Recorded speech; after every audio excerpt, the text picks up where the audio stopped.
একজন সাধারণ ট্রেনের টিকিট মাস্টার খেয়াল করে যে তার ব্যাংক অ্যাকাউন্ট থেকে 27 টাকা 50 পয়সা কেটে নেওয়া হয়েছে। এরপর সে অনেকগুলো ব্যাংক অ্যাকাউন্ট কালেক্ট করে দেখতে পায় সব অ্যাকাউন্ট থেকে টাকা কাটা হয়েছে। সে হিসাব নিকাশ করে জানতে পারে ব্যাংকে প্রায় 2000 কোটি টাকা স্ক্যাম চলেছে। টিকিট মাস্টারটি ব্যাংকের বিরুদ্ধে কমপ্লেন করে। এর ফলে তাকে চাকরি থেকেও সাসপেন্ড করা হয়, কিন্তু এরপরও সে মিশন থেকে সরে যায়নি। শেষমেশ তার অক্লান্ত পরিশ্রমে ব্যাংক স্ক্যামটি সবার সামনে আসে। আজকের মুভিটি থেকে আমরা জানতে পারবো সাধারণ একজন ট্রেনের টিকিট মাস্টারের ব্যাংক স্ক্যাম ধরার মাস্টার প্ল্যান। বন্ধুরা, যাদের ব্যাংক অ্যাকাউন্ট রয়েছে তারা অবশ্যই গল্পটি শেষ পর্যন্ত দেখবেন। হতেও পারে আপনার এলাকার কোনো ব্যাংক আপনার সাথে এ ধরনের স্ক্যাম করতে চলেছে। তো চলুন শুরু করা যাক আজকের মুভি হিসাব বারবার। হ্যালো বন্ধুরা, আমি সোহানুর রহমান। আমাদের সিনেমা গুরু চ্যানেলের নতুন আরো একটি ভিডিওতে আপনাকে স্বাগত। মুভির শুরুতে আমরা রাধে নামে একজন টিকিট মাস্টারকে দেখতে পাই। রাধে অনেকগুলো কমলা নিয়ে ট্রেনে ওঠার চেষ্টা করছে, আর তার পিছনে এক বয়স্ক মহিলা দৌড়াচ্ছে। সে কমলাগুলো নিয়ে অনেক চেষ্টা করছে ট্রেনে ওঠার। শেষমেশ অনেক চেষ্টা করার পর সে ট্রেনে ওঠে এবং ট্রেনে উঠে সে সবাইকে একটি করে কমলা দিতে শুরু করে। তবে পুনাম নামের এক মেয়ে তার কমলা তো নেয়ই না, বরং তাকে বলে আমি চুরি করা জিনিস খাই না। এটা শুনে এক লোক রাধেকে বলে আমি এসব ভিডিও করেছি আর নেটে আপলোড করে দিব। তখন রাধে বলে আপনারা যা ভাবছেন তেমনটা নয়। স্টেশনে যখন ট্রেন থামে আমি ভাবলাম কয়েকটা কমলা কিনে নেই। 20 টাকা দিয়ে আমি 2টো কমলা কিনি আর দোকানদারকে 100 টাকার নোট দিই। দোকানদার টাকা ভাঙাতে পাশের দোকানে যায়। ঠিক সেই সময় ট্রেন ছেড়ে দেয়। এজন্য আরও 8টি কমলা নিয়ে আমি ট্রেনে উঠি। হিসাব শুনে সবাই অনেক খুশি হয়। এরপর রাধে সবার টিকিট চেক করতে শুরু করে। রাধে পেশায় একজন টিকিট মাস্টার বা টিটি ছিল। সে মূলত অ্যাকাউন্টিং নিয়ে পড়াশোনা করেছে। তার বাবা চাইতো সে চার্টার্ড অ্যাকাউন্টিং নিয়ে পড়াশোনা করবে, কিন্তু বাবা মারা যাওয়ার পর সে বাবার জায়গায় টিটি হিসাবে কাজ করছে। রেলের হিসাব উল্টাপাল্টা হতে পারে, কিন্তু রাধের হিসাব ভুল হওয়ার সম্ভাবনাই নেই, কারণ সে 1 পয়সার হিসাবও ছাড় দেয় না। টিকিট চেকিং এর পাশাপাশি রাধে রেল স্টেশনের পাশে ছেলে মেয়েদের অ্যাকাউন্টিং শেখায়। কয়েক বছর আগে রাধের বউ মারা গেছে। ছেলে মানুষ ছাড়া তার আর আপন বলতে আর কেউ নেই। অফিস ছুটির পর সে সবসময় মানুকে নিয়ে ব্যস্ত থাকে। অন্যদিকে আমরা ডু ব্যাংকের ওনার মেহতাকে দেখতে পাই। সে অনেকগুলো টাকা নিয়ে ব্যাংকের স্টোর অফিসে এসেছে। মূলত ব্যাংকের সব মালামাল এখানে স্টোর করে রাখা হয়। এই অফিসে মেহতার একটি গোপন লকার রয়েছে। মেহতা এখানে কয়েক হাজার কোটি টাকা লুকিয়ে রেখেছে। একটু পর আমরা এই টাকার সোর্স জানতে পারবো, এই টাকাগুলো কোথা থেকে আর কিভাবে আসে। অন্যদিকে রাধে তার ব্যাংক অ্যাকাউন্ট চেক করছিল। রাধে দেখতে পায় অ্যাকাউন্ট থেকে 27 টাকা 50 পয়সা কাটা হয়েছে। পরদিন সকালে রাধে মানুকে নিয়ে টু ব্যাংকে আসে। ব্যাংকে প্রবেশ করতে শ্যাম নামের এক লোক এসে রাধেকে একটি ক্রেডিট কার্ড নিতে বলে। শ্যাম অনেক জোরাজোরি করলে রাধে ক্রেডিট কার্ড নিতে রাজি হয় না। একটু পর রাধে ব্যাংক কর্মকর্তা সুনীলের কাছে গিয়ে কমপ্লেন জানায়। তবে সুনীল মাত্র 27 টাকা 50 পয়সার জন্য কমপ্লেন নিতে রাজি হয় না। পাশের লোকজনও রাধের কমপ্লেন শুনে বিরক্ত হয়। সুনীল বলে আপনি একটি অ্যাপ্লিকেশন লিখে দিন, সাথে সাথে আমি এটা উপরে পাঠাবো। আপনি 3 দিন পর ব্যাংকে এসে একবার খোঁজ নেবেন আপনার অ্যাপ্লিকেশনের কি অবস্থা। এরপর সিন চলে আসে রাধের ছেলের স্কুলে। রাধের ছেলেকে স্কুলে রেখে তার কাজে এসেছে। ট্রেনে আমরা পনুমকে দেখতে পাই। সে নিয়মিত এই ট্রেনে যাতায়াত করে। পনুম অবাক দৃষ্টিতে রাধের দিকে তাকিয়ে আছে। সিন চলে যায় অতীতে। আমরা দেখতে পাই পনুমকে বিয়ে করার জন্য 3টি ছেলের ছবি দেখানো হয়, আর যার মধ্যে রাধের ছবিও ছিল। পনম রাধের ছবিটি হাতে নিলে তার ভাবি বলে ছেলেটির নাম রাধে, সে অ্যাকাউন্টিং নিয়ে পড়াশোনা করছে। পনম রাধেকে পছন্দ করে ফেলে। এজন্য পনমের বাসা থেকে বিয়ের প্রস্তাব পাঠানো হয় রাধের নিকট। তবে মজার ব্যাপার হলো পনম গণিতে মার্ক কম পাওয়ায় রাধে তাকে রিজেক্ট করে দেয়। সিন চলে আসে বর্তমানে। রাধে কাজ শেষে বাসায় ফেরার সময় দেখতে পায় ট্রেনে একটি ফাইল পড়ে আছে। রাধে ফাইলটি রেল অফিসে জমা দিতে যায়। সে কুন্ডুকে বলে ম্যাডাম, এই ফাইলটি কেউ ফেলে গিয়েছে, আপনি এটা অফিসে জমা রাখুন। কুন্ডু বলে স্যার, সন্ধ্যা 7টার পর অফিস বন্ধ হয়ে যায়। তাই রাধে ফাইলটি নিয়ে বাসায় আসে। বাসায় ফিরে রাধে মানুর জন্য দুধ গরম করে টেবিলে রাখে। আর মানু বল দিয়ে খেলছিল। হঠাৎ বল লেগে দুধের কাপটি ফাইলের উপর পড়ে যায়। রাধে এসে মানুকে বকে এবং ফাইলটি পরিষ্কার করতে শুরু করে। ফাইল তুলতেই সে ডু ব্যাংকের একটি অ্যাকাউন্টের স্টেটমেন্ট দেখতে পায়। রাধে দ্রুত অ্যাকাউন্টের আয় ব্যয়ের হিসাব নিকাশ শুরু করে। হিসাব শেষে সে দেখতে পায় এই অ্যাকাউন্টটি থেকেও 14 টাকা 25 পয়সা কেটে নেওয়া হয়েছে। পরদিন সকালে রাধে আবারও ব্যাংকে আসে। শ্যাম এসে রাধেকে ক্রেডিট কার্ড নিতে বলে। রাধে এবার তাকে সাফ সাফ জানিয়ে দেয় সে তার কাছ থেকে ক্রেডিট কার্ড নেবে না। একটু পর রাধে সুনীলের কাছে জানতে চায় তার অ্যাকাউন্টের প্রবলেম সলভ হচ্ছে না কেন। সুনীল বলে, আপনার ফাইলটি আমি উপরে পাঠিয়েছি, এটা না আসা পর্যন্ত আমি আপনাকে সাহায্য করতে পারবো না। তবে রাধে অ্যাকাউন্টের হিসাব না নিয়ে যেতে রাজি হয় না। এক পর্যায়ে তাদের মধ্যে হাতাহাতি শুরু হয়। ম্যানেজার দৌড়ে এসে তাদেরকে থামায়। সে রাধের কাছে এসে সব শুনে বলে, স্যার মাফ করবেন, আমি দ্রুত আপনার সমস্যাটি সমাধান করে দিব। আজকের মতো আপনি নিশ্চিন্তায় বাসায় ফিরে যান। সিন চলে আসে রাধের কাজে। রাধে প্রতিদিনের মতো কাজে আসে। হঠাৎ তার নজর পড়ে পুনমের দিকে। সে মনে মনে পুনমকে পছন্দ করতে শুরু করে। রাধে পুনমের কাছে যাবে, ঠিক সেই সময় ট্রেন থেমে যায় আর রাধে গিয়ে এক ফুলওয়ালার সাথে ধাক্কা খায়। সে রেগে গিয়ে বলতে শুরু করে, এখানে কে চেন টানলো? পাশ থেকে এক মহিলা বলে, প্রতিদিন ট্রেন এখানেই থামে, কেউই এখানে চেন টানেনি। একটু পর পুনম ট্রেন থেকে নেমে যায়। রাধে পুনমকে বলে, ম্যাডাম এদিক দিয়ে যাবেন না, এটা ইল্লিগাল। এদিকে ট্রেনটি যেতে শুরু করে। বেচারা রাধেকে রেখে ট্রেন চলে গেছে। ট্রেন থেকে কমলা বিক্রি করা মহিলাটি রাধেকে একটি কমলা দিয়ে বলে, স্যার আপনি ওই দিন একটা কমলা কম নিয়েছেন, 10টা কমলা নিলে একটা কমলা ফ্রি ছিল। রাধে পুনমের সাথে বেশ ভালো সময় কাটায়। ফিরে যাওয়ার সময় সে পুনমের কাছ থেকে 100 টাকা চায়, কারণ তার ব্যাগ আর ফোন টেনে রাখা আছে। পুনম রাধেকে টাকা দেয়। রাধে পুনমের কাছ থেকে তার ফোন নাম্বার চায়। পুনম জানতে চায় ফোন নাম্বার কি দরকার। রাধে বলে, টাকাটা আমি আপনার ফোনে পাঠিয়ে দেব। এর ফলে পুনম তাকে ফোন নাম্বার দিয়ে দেয়। এরপর থেকে তারা নিয়মিত দেখা করে। আস্তে আস্তে তাদের মধ্যে খুব ভালো একটা সম্পর্ক গড়ে ওঠে। কয়েকদিন পর রাধে কাজ শেষে বাসায় ফেরার সময় তার সহকর্মী রয় তাকে একটি ফাইল দিয়ে বলে, ভাই এই হিসাবগুলো আমাকে একটু সলভ করে দেন। রয়ের জোরাজোরিতে রাধে এতে রাজি হয়ে যায়। সে বাসায় ফিরে ফাইল নিয়ে এসে বসে আর একে একে সব হিসাব সলভ করতে থাকে। পরদিন রাধে রয়কে বলে, আপনার সেভিং অ্যাকাউন্টে ঠিকঠাক মতো ইন্টারেস্ট পাঠানো হচ্ছে না। আমি হিসাব করে দেখলাম আপনার অ্যাকাউন্টে 125 টাকা 50 পয়সা কম এসেছে। আমার মতো আপনিও ব্যাংকের বিরুদ্ধে কমপ্লেন করুন। অন্যদিকে ডু ব্যাংকের একটি প্রোগ্রাম চলছে। ব্যাংকের মালিক মেহতা জানায়, আমাদের ব্যাংকের অ্যাকাউন্ট সংখ্যা 4 কোটি ছাড়িয়েছে। নতুন বছর থেকে ডু ব্যাংক সবার ইন্টারেস্ট বাড়িয়ে দেবে। পরের দিন রাধেকে ব্যাংকের ম্যানেজার ফোন করে দ্রুত ব্যাংকে আসতে বলে। রাধে ব্যাংকে গিয়ে অবাক হয়ে যায়, কারণ ব্যাংক অনেক সুন্দরভাবে সাজানো হয়েছে। ম্যানেজার রাধেকে একটি টিভি উপহার দিয়ে বলে, স্যার ব্যাংকের ভুলের কারণে আমরা দুঃখিত, আপনার অ্যাকাউন্টে 27 টাকা 50 পয়সা চলে গিয়েছে। ব্যাংকে রয়কেও দেখা যায়, সেও একটি টিভি উপহার পেয়েছে। তবে রাধের ব্যাপারটা একটুও পছন্দ না। একটু পর রাধে অফিসের স্টাফের সাথে লাঞ্চ করতে আসে। রয় বলে, আজকে আমি 125 টাকার বদলে 25,000 টাকার টিভি পেয়েছি। সবাই এই বিষয়টি নিয়ে অনেক খুশি।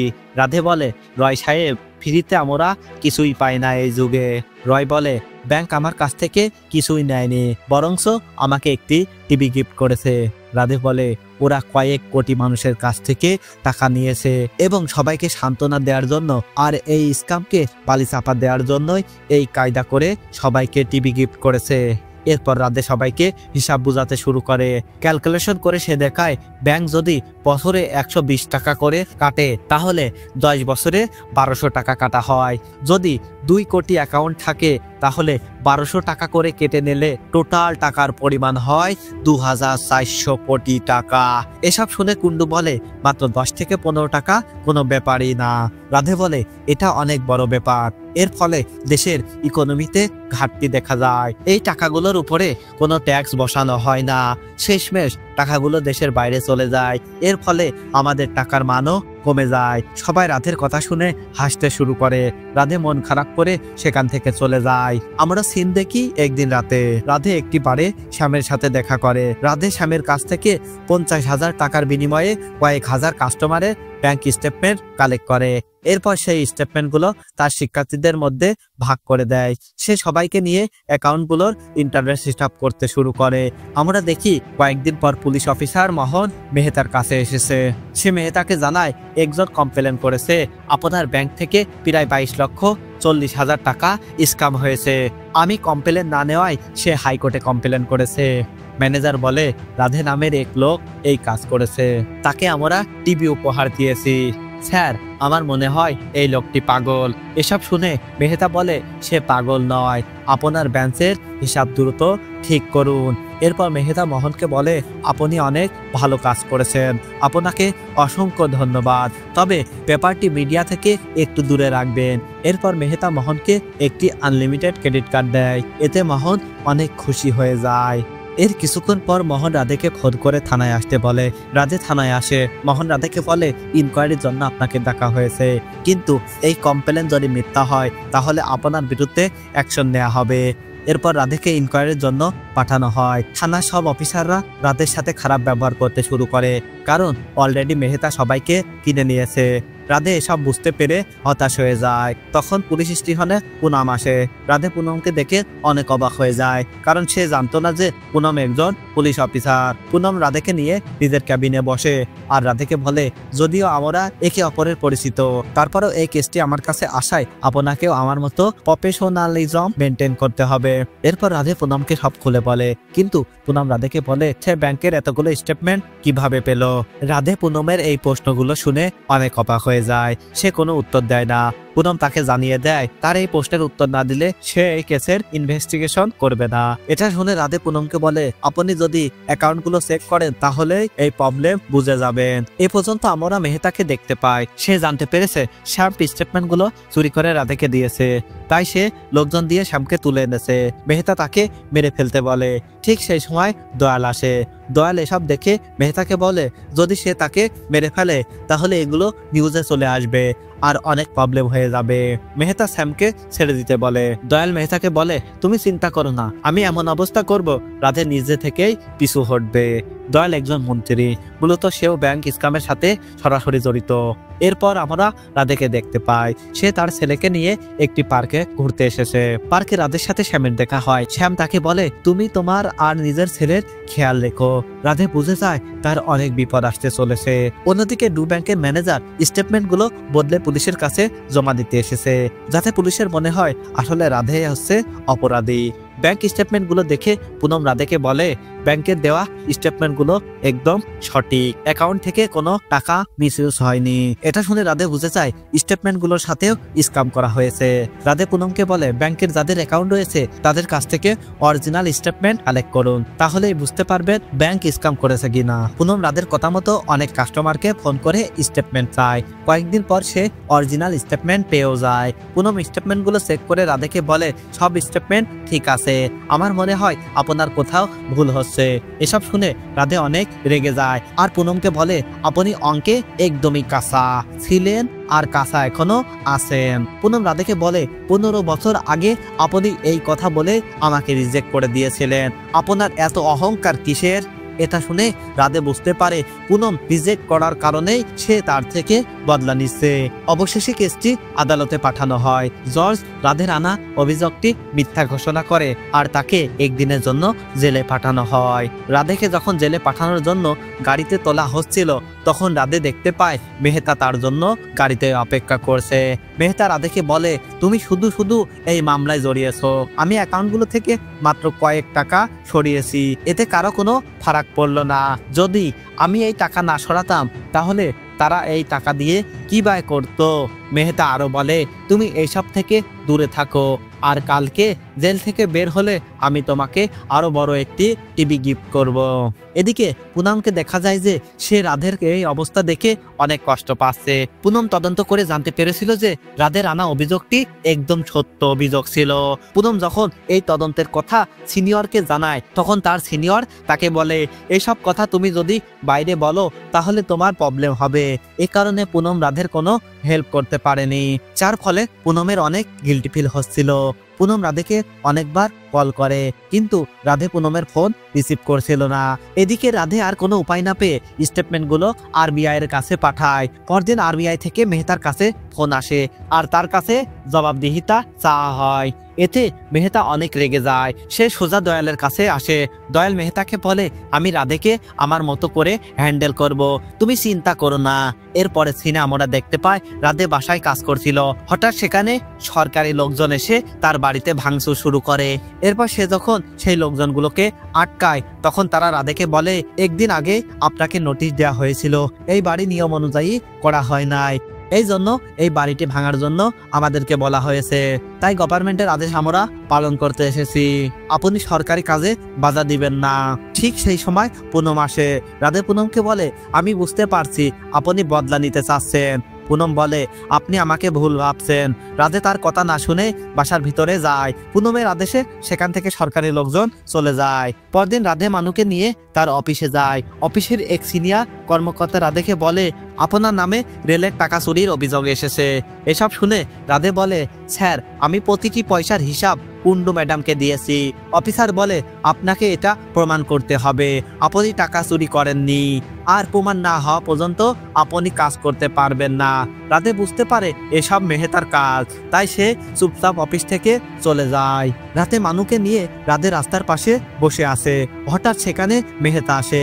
মেহতা মানুষ সামনে রাধেকে অপমান করছিল। মেহতার এসব কাজ দেখে আশেপাশের মানুষ এসে জড়ো হয়। শেষমেশ মেহতা সেখান থেকে পালিয়ে যায়। সেখানে থাকা এক বৃদ্ধ লোক রাধেকে বলে, আমি সেদিন শপিং মলে আপনার হিসাবগুলোর ভিডিও করছিলাম। আমার ছেলে চার্টার্ড অ্যাকাউন্টিং নিয়ে পড়াশোনা করে, আমি তাকে ভিডিওটি দেখাই। পাশ থেকে ছেলেটি বলে, এই ব্যাংক সবার সাথেই স্ক্যাম করছে, তাই আমাদের সকলের এই ব্যাংকের অ্যাকাউন্ট বন্ধ করে দেওয়া উচিত। এটা শুনে রাধে বলে, এটা তো খুব ভালো আইডিয়া। সবাই এসব শুনে সিদ্ধান্ত নেয় ডু ব্যাংক থেকে সবার অ্যাকাউন্ট বন্ধ করে দিবে। পরদিন সবাই ডু ব্যাংকের অ্যাকাউন্ট বন্ধ করতে চলে যায়। এই খবর পেয়ে মেহতার মাথা ঘুরে যায়। আস্তে আস্তে খবরটি পুরো দেশে ছড়িয়ে পড়ে, আর দেশের মানুষ ব্যাংকের অ্যাকাউন্ট তো ক্লোজ করছে, সাথে সাথে অনেক জায়গায় ব্যাংকের ব্রাঞ্চগুলো ভেঙে ফেলছে। মেহতা এসব সহ্য করতে না পেরে দয়ালের কাছে আসে। দয়াল মেহতাকে বলে, টিভির দিকে তাকাও। মূলত পুনম লাইভে এসে স্ক্যামের রিপোর্টটি পাবলিক করে দিচ্ছে। এটা দেখে মেহতা একদম থমকে যায়। দয়াল মেহতাকে বলে, পুলিশ, আরবিআই, সিবিআই সবাই তোমার পিছে লেগেছে। মেহতা বলে, স্যার এখন কি করব বলুন তো। দয়াল বলে, কত টাকা আসে? মেহতা বলে, 2000 কোটি টাকা। এটা শুনে দয়াল বলে, 1500 কোটি টাকা আমাকে দিয়ে বাকিটা নিয়ে আপনি বিদেশে পালিয়ে যান। মেহতার আর কিছু করার ছিল না, তাই সেও রাজি হয়ে যায়। রাতে মেহতা দয়ালকে তার সব টাকা বুঝিয়ে দেয়, আর পরের দিন সকালে সে বাকি টাকাগুলো নিয়ে এয়ারপোর্টের দিকে যাচ্ছে। এদিকে রাজের ডিস্ট্রিক্ট ম্যাজিস্ট্রেটের অফিসে আসে। মূলত তাকে ইনভেস্টিগেশনের জন্য ডাকা হয়েছে। রাধে অফিসে গিয়ে টেবিলের উপরে বসে পড়ে। এটা দেখে ম্যাজিস্ট্রেট বলে, কি ব্যাপার, আপনি টেবিলের উপরে উঠেছেন কেন? রাধে বলে, আপনার পুরো সিস্টেম আমার মাথার উপরে চড়ে বসেছে, আর আমি একটু টেবিলের উপরে উঠতে পারবো না।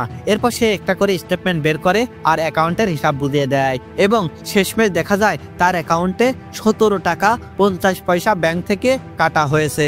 এদিকে মেহতা টাকা নিয়ে এয়ারপোর্টে পৌঁছে গিয়েছে।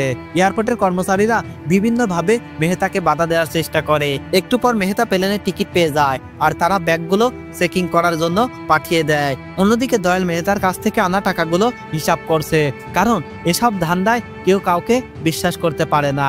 মেহতা প্লেনে বসে প্লেন ছাড়ার অপেক্ষা করছে। হঠাৎ দুজন লোক এসে মেহতাকে বলে, আপনার ব্যাগে এসব কি? মেহতা ব্যাগের কথা শুনতেই দ্রুত চেকিং কাউন্টারে যায়। একজন অফিসার ব্যাগ খুলতে বললে মেহতা দৌড়ে ব্যাগের কাছে যায়। ঠিক সেই সময় এক মেয়ে তাকে পা দিয়ে ব্যাগের উপরে ফেলে দেয়। মেহতা দেখতে পায় ব্যাগের টাকার বদলে গোবর ভরা রয়েছে। এটা দেখে মেহতার অবস্থা একদম খারাপ হয়ে যায়। এরপর এয়ারপোর্টের পুলিশ তাকে গ্রেপ্তার করে। একটু পরে দয়াল মেহতাকে ফোন করে বলে, তুই আমাকে মাত্র 600 কোটি টাকা দিয়েছিস, আমি তোকে লন্ডন থেকে ধরে আনাবো। মেহতা তাকে বলে, স্যার আমার সব টাকা চুরি হয়ে গেছে, কিভাবে হলো আমি কিছুই বুঝতে পারছি না। এটা শুনে দয়াল থমকে যায়। মূলত এয়ারপোর্টে এসে মেহতা একটি টেডির সাথে ধাক্কা খেয়েছিল, ঠিক তখনই এয়ারপোর্টের কর্মচারীরা ব্যাগগুলো পরিবর্তন করে দেয়। এরপর তারা টাকাগুলো এয়ারপোর্টের ময়লার গাড়িতে একটি পরিত্যক্ত ফ্যাক্টরিতে পাঠায়। এদিকে দয়ালের বাসায় পুলিশ এসেছে। দয়াল সরাসরি টাকা নিয়ে ধরা পড়েছে। রাধে শুধু ব্যাংক স্ক্যামই ধরেনি, এর সাথে সাথে সে টাকাগুলো উদ্ধার করেছে। সাধারণ জনগণ টাকাগুলো দেখে অনেক খুশি হয়। একটু পর আরবিআই এর হেড এসে টাকাগুলো নিয়ে যায়। এর সাথে এই দুর্দান্ত মুভিটি এখানেই শেষ হয়ে যায়। বন্ধুরা, আজকের ভিডিওটি কেমন লাগলো? ভিডিওটি যদি ভালো লেগে থাকে আমাদের চ্যানেলটি সাবস্ক্রাইব করে আমাদের সাথেই থাকুন। আপনার যে কোনো মতামত আমাদের কমেন্ট বক্সে পাঠিয়ে দিন। বন্ধুরা, ভিডিওটিতে লাইক করতে ভুলবেন না। ভালো থাকবেন, সুস্থ থাকবেন। দেখা হবে পরবর্তী কোনো এক ভিডিওতে। আল্লাহ হাফেজ।